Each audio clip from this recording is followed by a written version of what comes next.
يلا يا رفاق.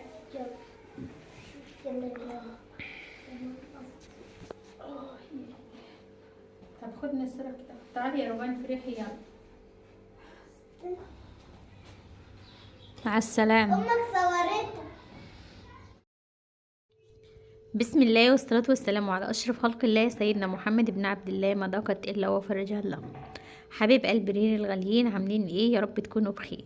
يلا نسمي الله ونصلي على الرسول. اللهم صل وسلم وبارك عليك يا حبيبي يا رسول الله. وفضلا وليس امرا يا جماعه، لو عجبكم الروتين بتاعنا النهارده اتمنى تدعموني بلايك حلو كده للفيديو وتشجعوني. هقول لكم يومي بدأ ازاي وبدأ امتى وازاي، وكان ورايا مشوار ورجعت جهزت الغدا معاكم، وهقول لكم ايه اللي زعلني قوي بعد ما جهزت الغدا. هقول لكم مشواري ده كان فين، هقول لكم على كل حاجة. كان لازم مشوار مهم، محتاجة اخد فيه قرار مهم.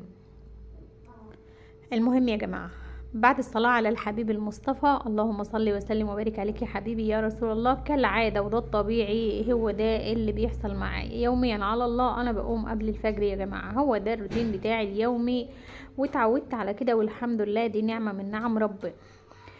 كان عندي عجينة من عجينة الحواوشي بتاعة الأسبوع اللي فات، من كام يوم كده كنت عاملاه، وبصراحة ما نزلتوش غير امبارح ومشاهداته مش كويس، مع انه اقسم بالله لو جربتوه روعة. قلت لكم في الفيديو العجينة ديت هتنفع معاكي كمان في البيتزا وفي كل حاجة.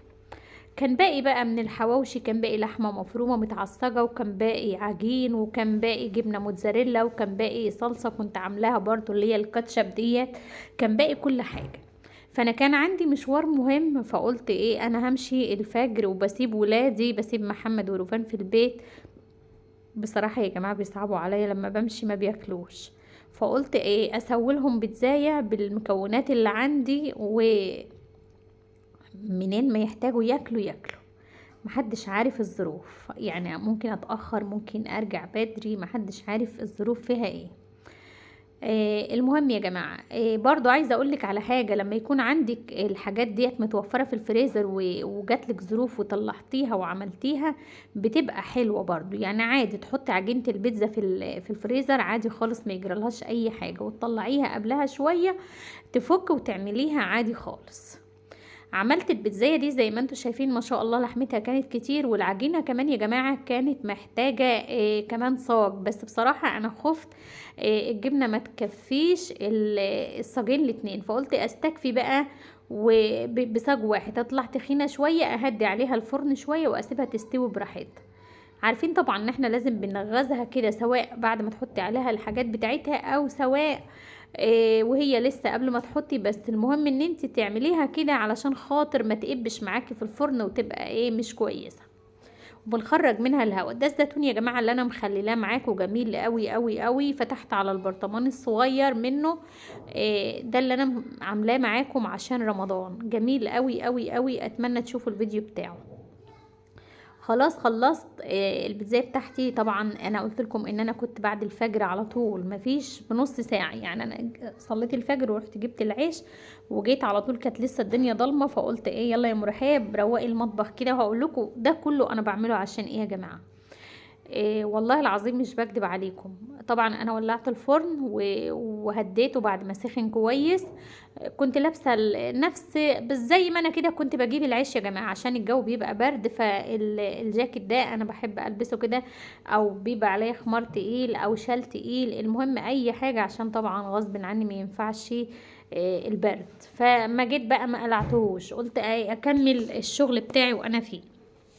خلاص خلصت، حطيتها تستوي، قلت اروق المطبخ والطبقين اللي عندي كمان. عندي حله فيها رز متبقي، كان عندنا لحمه ورز بشعريه وبصراحه بات ومحدش كله. فقلت خلاص بقى اروق اي حاجه متبقيه عندي على الحوض، احطها بقى للطيور. يعني ما بحبش ارمي اي بواقي اكل ولا اي بواقي عندي خضار، حتى قشر الموز يا جماعه انا والله مش برميه، انا بقطعه للطيور. اما باجي خارجه سواء مسافره او مش مسافره او رايحه اي مشوار، ببقى خايفه مرجعش بيتي تاني. والله يا جماعة بقول لكم بجد بيبقى عندي يقين كده ان انا ممكن اموت في الطريق، ممكن ربنا طبعا ما يكتبهاش عليا واموت في فرشتي في وسط ولادي. انا نفسي اموت في فرشتي في وسط ولادي، يعني مش حابة ان انا ربنا ما يكتبهاش عليا ولا عليكم يا رب. محدش بيحب يموت على طريق ويدخل بيته كده يبقى طالع على رجليه ويرجع جثة وكده يعني. بس دايما بنبقى انا كده دايما ببقى خايفة ان انا لاني شفت ناس كتير بنفس الحال. فحتى لو اي ظروف ومش فاضية وعايزة اسافر او عايزة اطلع مشوار او كده، بحب اروق على الاقل المطبخ، اروق حتى الصالة. ببقى خايفة اموت برا ويجوا يروحوا البيت او يغسلوني او يروحوني. ببقى حاسة مش عايزة حد يجي يقول رحنا لقينا بيتها مش نظيف او لقينا حياتها مش نظيفة او كده. هو دايما طبعا الحمد لله انا بحب بيتي دايما يبقى نظيف. بس بقول لكم على الحاجه اللي جوايا يا جماعه، يعني ما تزعلوش مني، هتقولوا ربنا يخليك لاولادك، والله هو الموت قدر ولابد منه، مكتوب علينا كلنا يعني.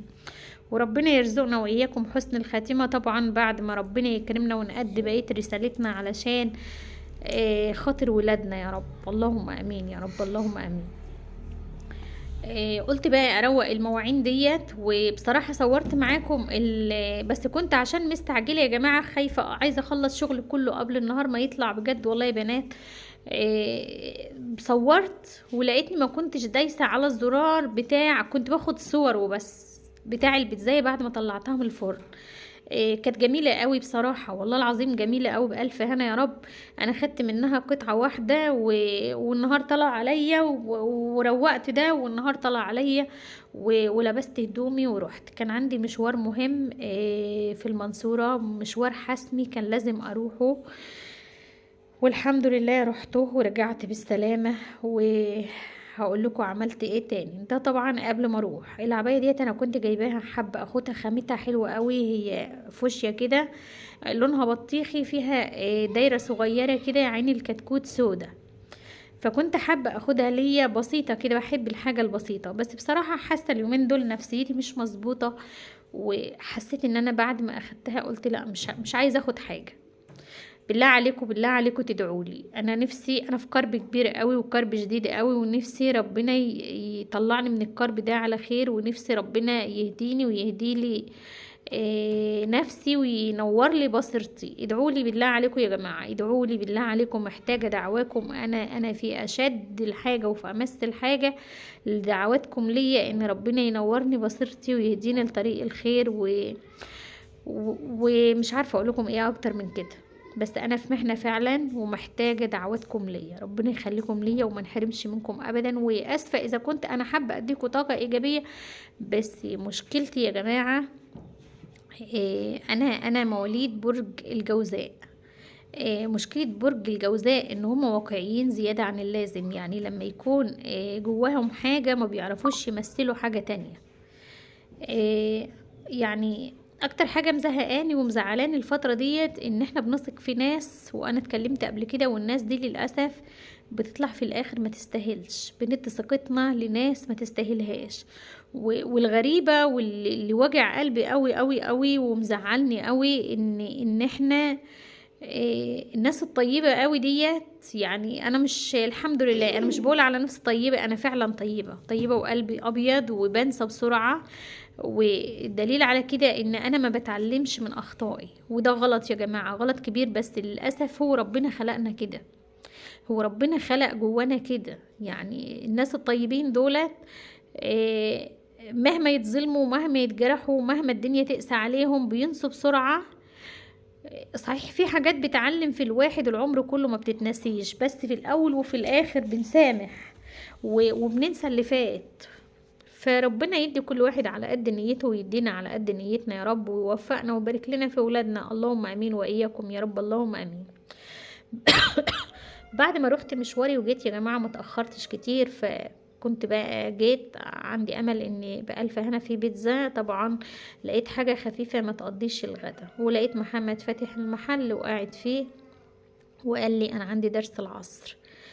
مش هكدب عليكم، انا طلعت على السطح ومسكت السكينة وكنت عايزة اذبح دكر بط، بس بصراحة نفسيتي تعبانة تحت الصفر، ما قدرتش اذبح حاجة. عندي شويه حديد، كنت مستنيه الراجل بتاع الخردة يجي علشان نشتري منه سمك ونديله الحديد، برضو ما جاش. سمعت صوت الميكروفون بتاعه بينادي بعد ما علقت على المية عشان اذبح، ما قدرتش اذبح، نزلت. فلما بتاع السمك ما جاش قلت بقى ايه، خلاص يا محمد خليك في المحل شويه، ونزلت عملت الاكل اللي انتوا شايفينه ده.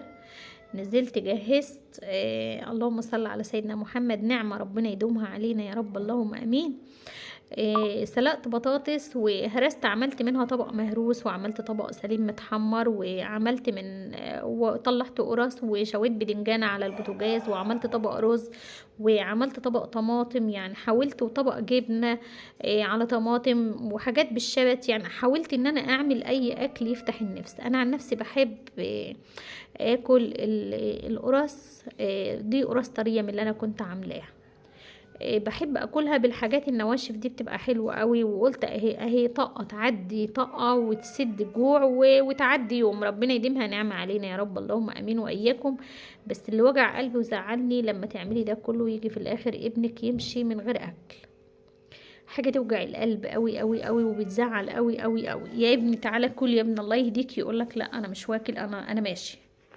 فالواحد بيبقى موجوع حتى مهما كان، حتى لو الاكل عيش وجبنه، مش شرط يكون ده كربات، بس بزعل. وجينا في الاخر قعدت انا وروفان زي ما انتم شايفين، والله العظيم يا جماعه قعدنا على الصينيه، واتشالت الصينيه الاكل كما هو، كأن محدش كل منه. هو ده حال ام مصريه بسيطه. إيه، الحمد لله على كل حال. طبعا اللي مهونه عليا شويه هي روفان ومحمد ورحاب وولادي، ربنا يبارك لي فيهم ويديمهم نعمة في حياتي، وما نحرمش منهم ولا منكم ابدا يا رب، اللهم امين. هستنى رأيكم في الكومنتات، تقولوا لي رأيكم في الروتين بتاعنا النهاردة. روتين سهل وبسيط، وفي كلامي اللي انا قلته النهاردة. وبرضو عايزة اقول لكم وافكركم باللايك، ما تنسوش اللايك للفيديو يا جماعة، عشان اللايك هو اللي بيرفع الفيديو وبيخلي الفيديو يوصل لأكبر عدد من الناس. طبعا انا بعد ما خلصت روان قالت لي لا يا ماما صوريني وانا باكل، فهي حابة تاكل بدنجان مشوي. الف هنا يا رب وعافية على قلبها وعلى قلبكم. انا بحبكم في الله، ربنا يديمكم نعمة في حياتي ويخليكم ليا، وما تنسوش اللايك. والسلام عليكم ورحمة الله وبركاته.